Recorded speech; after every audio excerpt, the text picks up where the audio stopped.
chewed down nails.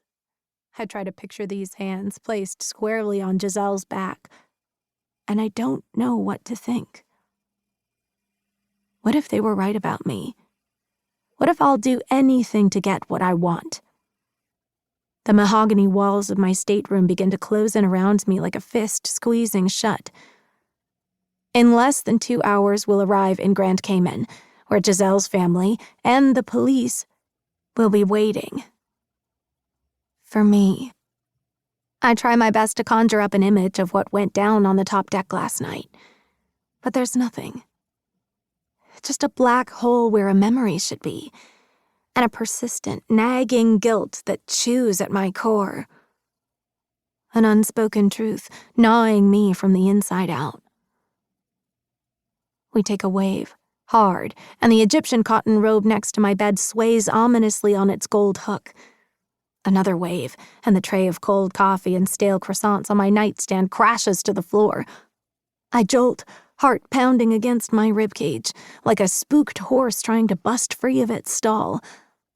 Something inside me breaks along with the coffee cup, the last bit of hope that this has all been a bad dream. That I'll wake up and discover Giselle reclining on a lounger under the bright blue Caribbean sky, green eyes dancing with mischief, a dazzling smile lighting up her suntanned face. Tears roll down my cheeks as the cold reality of what's happened sinks in.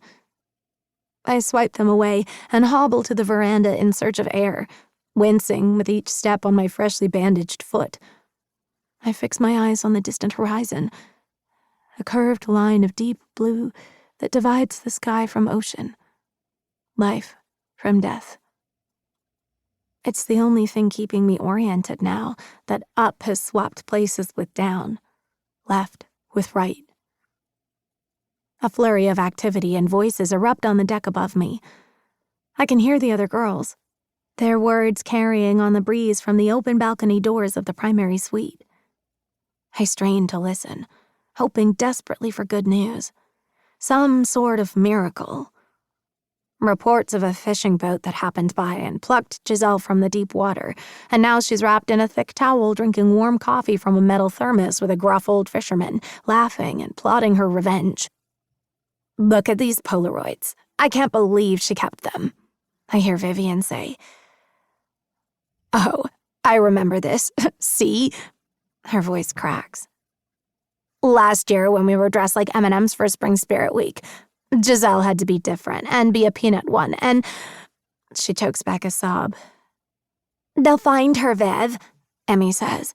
"They have to. She's Giselle Haverford. I bet every Coast Guard boat and helicopter in a 100-mile radius is out there now circling the last place her cell phone pinged." "Yeah, you're right," Vivian sniffles. "We can't give up hope. She's always been so strong. If anyone could survive this, it's Giselle." I want to shout up to them, tell them how sorry I am, how I'd do anything to make this right. But the words sound hollow, even in my own mind. I can't make this right. Maybe if I hadn't always been so busy trying to make things right, this never would have happened in the first place. "I have her necklace," Vivian says, her voice cracking again. And I picture the gold heart locket necklace that always dangled from Giselle's neck. The crew found it this morning, broke in and snagged on the dented third deck railing, ripped away as she'd tumbled into the water from the deck above.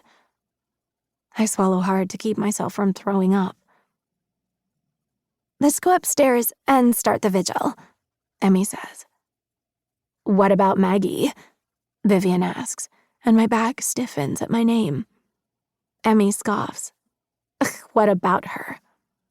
"Never mind," Vivian says. "I don't know what I meant. I guess I'm still in shock. I can't believe she'd do something like this. I liked Maggie, you know?" "Yeah, well, so did Giselle," Emmy answers. "And look how that worked out." An automatic bubble of annoyance springs up in my chest. Because, of course, Emmy would say that. She's never liked me. But I push it back down, along with a deep sense of shame. Because this time, Emmy's right. She really...